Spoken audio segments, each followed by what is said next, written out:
मार्च 2024 या महिन्यामध्ये राज्यानं एक शासन निर्णय शिक्षण विभागाच्या संदर्भामध्ये काढलेला होता। यामध्ये 0 ते 10 पटसंख्येच्या शाळा बंद करणे, 0 ते 20 मध्ये एक नियमित शिक्षक देणे आणि त्याच्यानंतरच्या ज्या काही अटी होत्या त्याच्यामध्ये राज्यात जवळपास 60 ते 70 हजार शिक्षकांची पदं व्यपगत होत आहे।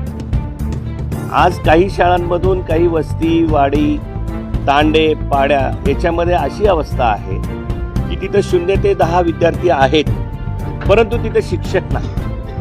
अशा शाळांमध्ये शाळा आहे, विद्यार्थी आहे, परंतु शिक्षक नाहीत।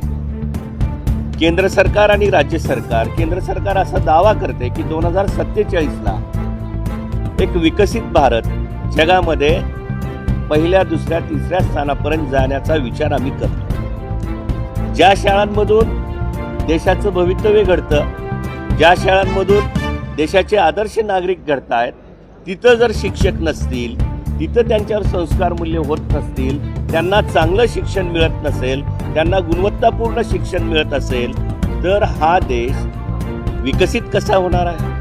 हा जगातला महासत्ता कसा बनणार आहे? त्याकरता आमचं म्हणणं असं आहे की मार्च 2024चा जो जिल्हा परिषद शाळांचा, मराठी शाळांचा करेक्ट कार्यक्रम लावणारा निर्णय आहे तो मागं घ्यावा आणि पूर्वीप्रमाणे शिक्षकांची संख्या त्या ठिकाणी ठेवावी, विषय शिक्षक नेमावेत, स्पेशल ट्रेन शिक्षक द्यावेत। एकीकडे डिजिटल इंडिया, एकीकडे AIचा वापर, digital classroom, virtual classroom, idol teacher आणि आयडियल शाळा, अशा मोठ्या मोठ्या गोष्टी सरकार करते, परंतु बेसिक ज्या गावातून, ज्या वाडी वस्तीतून या देशाचं भवितव्य आकाराला येतं त्या विद्यार्थ्यांकडं जर आपण दुर्लक्ष केलं तर या देशाचं भवितव्य काय?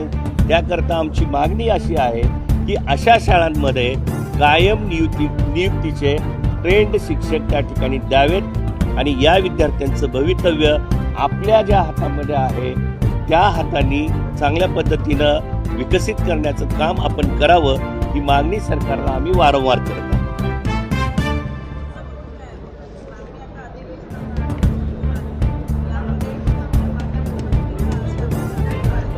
आम्हाला अपेक्षा आहे की आम्ही शिक्षण क्षेत्रातून आलेले आमदार आणि वर शिक्षक आमदार ह्या सगळ्यांनी मिळून आदरणीय शिक्षण मंत्री दादाजी भुसे साहेब, मुख्यमंत्री, उपमुख्यमंत्री यांच्याकडे ही मागणी लावून धरत आहोत।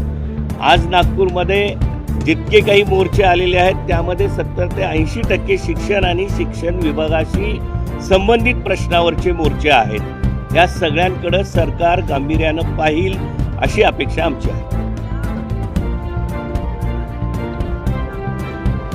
पुढल्या भूमिका आमच्या मागण्या मान्य करून घेण्यासाठी आम्ही शिक्षकांना सोबत घेऊन रस्त्यावर उतरू आणि आमच्या मागण्या पूर्ण करून घेण्याचा प्रयत्न वनी। आज या ठिकाणी हा आपला जो बोर्ड दिसत आहे हा वनी विभागातून आलेला आहे। मुलं ओरडून राहिले की शिक्षक तुम्ही कुठं आहात? आम्ही इथं शाळेत आहो आणि तुम्ही कुठं आहात? आणि शासनाने आज जवळपास वनी विभागात आम्ही एकच वनी विधानसभेचा आपल्याला प्रश्न मांडतो की 60 शाळा अशा आहे की तिथं एकही शिक्षक नाही आणि जवळपास 300 शिक्षक त्या ठिकाणी कमी आहे। एका विधानसभेची ही परिस्थिती आहे, ती पूर्ण महाराष्ट्राची काय परिस्थिती असेल? या शासनाने प्रथम त्यांची गरज आहे की शिक्षणावर लक्ष घातलं पाहिजे, आरोग्यावर लक्ष घातलं पाहिजे, परंतु त्यांचं शिक्षणावर बिलकुल लक्ष नाही आहे। कारण मुलांची पटसंख्या वाढून राहिली, शाळा बंद करण्याच्या प्रयोजनात हे सरकार आहे। कारण आपण बघतो की आता काही दिवसा पहिले 11 महिन्याचा GR काढून त्यांनी कॉन्ट्रॅक्टरी शिक्षक दिले होते, ते सुद्धा त्यांचे 11 महिने संपले आणि ते सुद्धा आता उपोषणाला या ठिकाणी या उपोषण मंडपात बसलेले आहेत। अनेक शिक्षक या ठिकाणी उपोषणाला बसले आहे, परंतु शिक्षण मंत्र्याचं किंवा सरकारचं याकडे लक्ष नाही। आमचं म्हणणं आहे की यावेळेस या सरकारने शिक्षणावर भर दिला पाहिजे, कारण या शाळेत गोरगरीब लोकांचे मुलं त्या ठिकाणी शिकत असतात आणि त्यांना प्रायव्हेट शिक्षण हे परवडणारं नसतं। कारण तुम्ही इंग्लिश मिडियममध्ये जातो म्हणला तर तिथं फीस तेवढी परवडत नाही आणि हे गोरगरिबाचे मुलं हे जिल्हा परिषद किंवा पंचायत समिती नगरपालिके शाळेतच शिकल्या जाते. म्हणून आमची डिमांड या ठिकाणी सरकारला आहे की तुम्ही या ठिकाणी लवकरात लवकर हे शिक्षण भरती केली पाहिजे आणि मुलांना जे हेळसाड होत आहे त्यांचं शिक्षणावरती लक्ष दुसरीकडे जात आहे त्याला कुठंतरी न्याय मिळाला पाहिजे. या दृष्टिकोनातून आम्ही हे निदर्शने या ठिकाणी सरकारला जाग येण्याच्या दृष्टिकोनातून करत आहोत.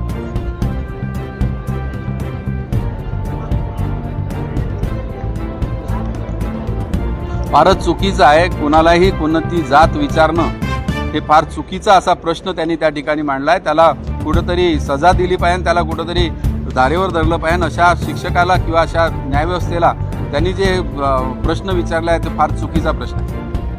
धन्यवाद.